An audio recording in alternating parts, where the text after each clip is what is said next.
اس میں تو خوشی بانٹنے سے بڑھتی ہے، کم نہیں ہوتی. جیسے میوزک سننا یا فطرت کے کسی منظر سے لطف اندوز ہونا یا بچوں کے ساتھ کھیلنا. جی ہاں، ان تجربات میں ملکیت کا تو سوال ہی نہیں آتا نا. کوئی یہ تو نہیں کہتا کہ یہ منظر میرا ہے. بالکل، ان چیزوں پر کوئی قبضہ نہیں کر سکتا. اور یہی مشترکہ تجربات ہیں، چاہے وہ کسی چیز کی تعریف ہو، خیالات کا تبادلہ ہو یا دکھ درد بانٹنا ہو.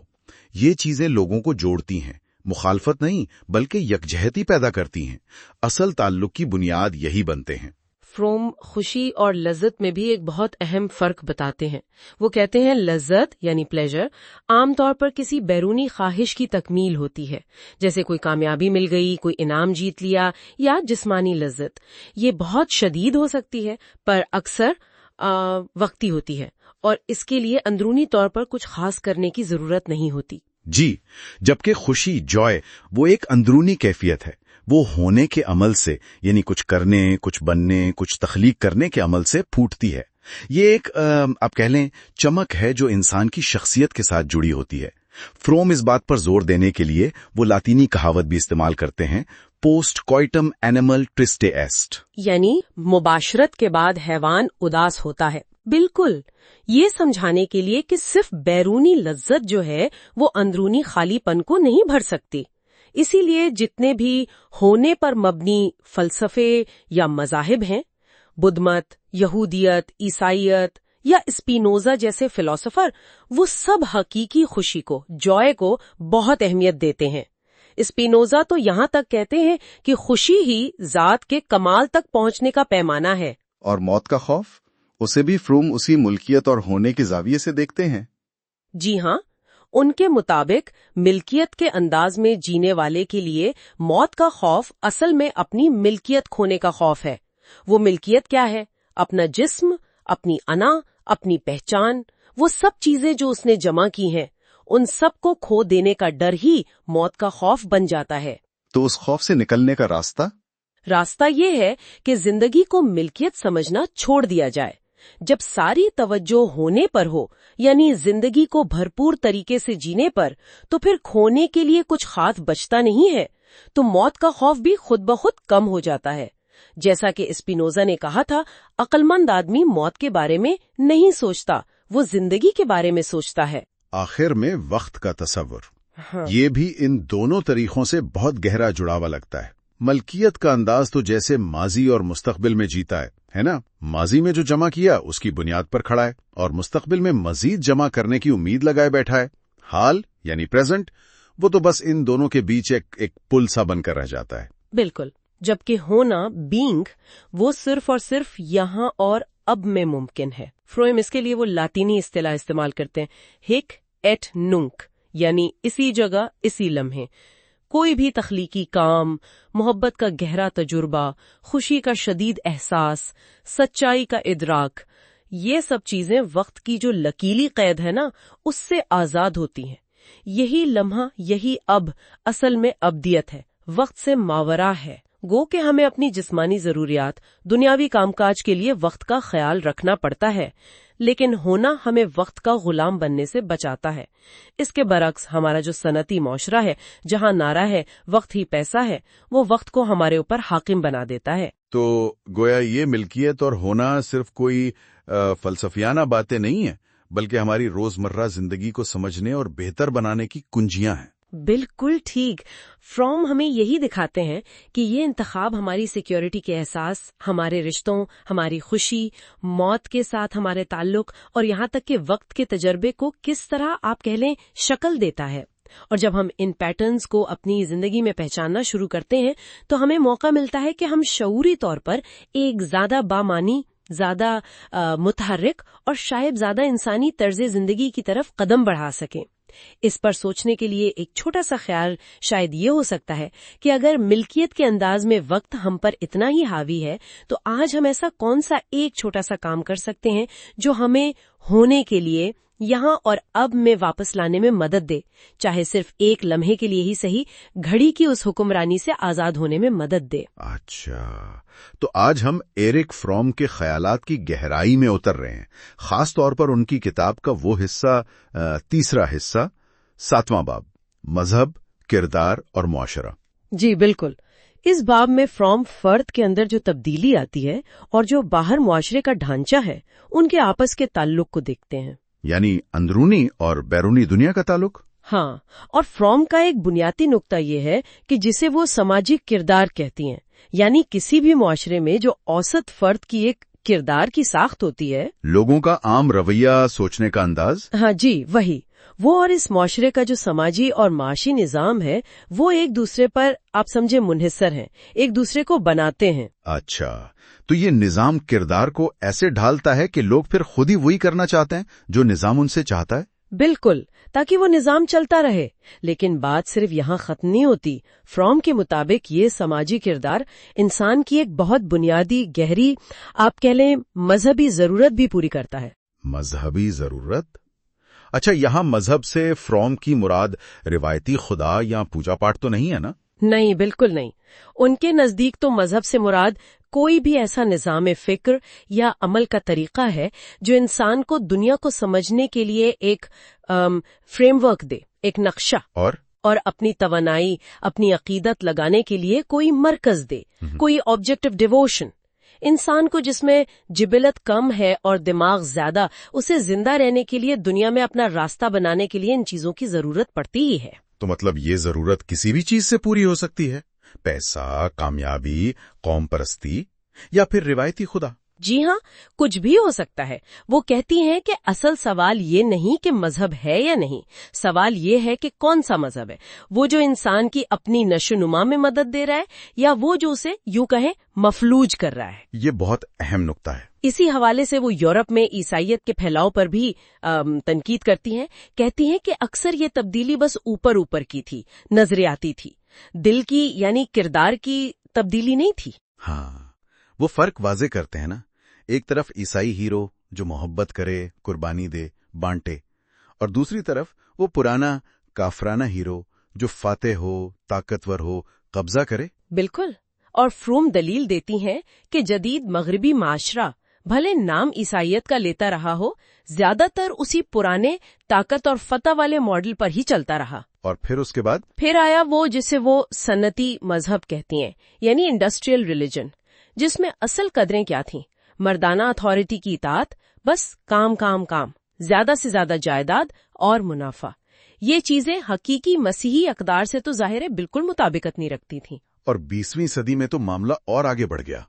فروم ایک نئے کردار کی نشاندہی کرتے ہیں جسے وہ مارکیٹنگ کردار کہتے ہیں۔ مارکیٹنگ کیریکٹر، یہ نام ہی کتنا کچھ بتا رہا ہے۔ یقیناً، یہ وہ کردار ہے جہاں انسان خود کو ایک شے، ایک کموڈٹی کے طور پر دیکھنے لگتا ہے۔ اس کی اپنی قدر اس کی ذاتی خوبیوں، اس کی یوز ویلیو سے نہیں طے ہوتی، بلکہ اس بات سے کہ مارکیٹ میں اس کی مانگ کتنی ہے، اس کی ایکسچینج ویلیو کیا ہے۔ کامیابی کا مطلب ہی یہ بن گیا کہ آپ اپنی شخصیت کو، اپنی پرسنالٹی پیکج کو کتنی اچھی طرح مارکیٹ میں بیچ سکتے ہیں۔ یعنی میں ویسا ہوں جیسا آپ مجھے چاہتے ہیں، والی کیفیت۔ بالکل وہی۔ ایسے کردار کا کوئی اپنا مستقل وجود، کوئی گہری جڑیں، کوئی اپنا ذاتی مقصد نہیں ہوتا، سوائے اس کے کہ وہ حالات کے مطابق ڈھل جائے اور مؤثر طریقے سے ایفیشینٹلی کام کرے۔ اس کا مطلب ہے کہ جذباتی طور پر بھی یہ لوگ زیادہ گہرے نہیں ہوتے ہوں گے، رشتے بنانے میں مشکل؟ جی، گہرے تعلقات استوار کرنا ان کے لیے مشکل ہوتا ہے، یہاں تک کہ فرام کہتی ہیں کہ ایٹمی تباہی یا ماحولیاتی بحران جیسے بڑے بڑے خطرات بھی انہیں اندر سے زیادہ ہلا نہیں پاتے، کیونکہ ان کے نزدیک ہر چیز قابل تبادلہ ہے، لین دین کا معاملہ ہے۔ یہ تو بہت ہی آپ نے غیر انسانی تصویر کشی ہے۔ کیا فرام اس رجحان کے خلاف کوئی امید بھی دیکھتی ہیں، کوئی رد عمل؟ ہاں، وہ جسے انسانیت پسند احتجاج کہتی ہیں، ہیومنسٹ پروٹیسٹ۔ اس کی جڑیں وہ ماضی کی مسیحی اور فلسفیانہ روایتوں میں دیکھتی ہیں، اور اس میں وہ کارل مارکس اور البرٹ شوائٹزر جیسے مفکرین کو شامل کرتی ہیں جنہوں نے اس صنعتی نظام کی انسان دشمنی پر سخت تنقید کی۔ مارکس کی وہ تقسیم تو بہت مشہور ہے، ہونا یعنی بینگ اور رکھنا یعنی ہیونگ۔ جی ہاں، یہ مرکزی حیثیت رکھتی ہے۔ مارکس کا کہنا تھا کہ یہ جو نجی ملکیت کا تصور ہے اس نے ہمیں اتنا بے حس کر دیا ہے کہ کوئی چیز بس تبھی ہماری ہوتی ہے جب ہم اسے رکھتے ہیں،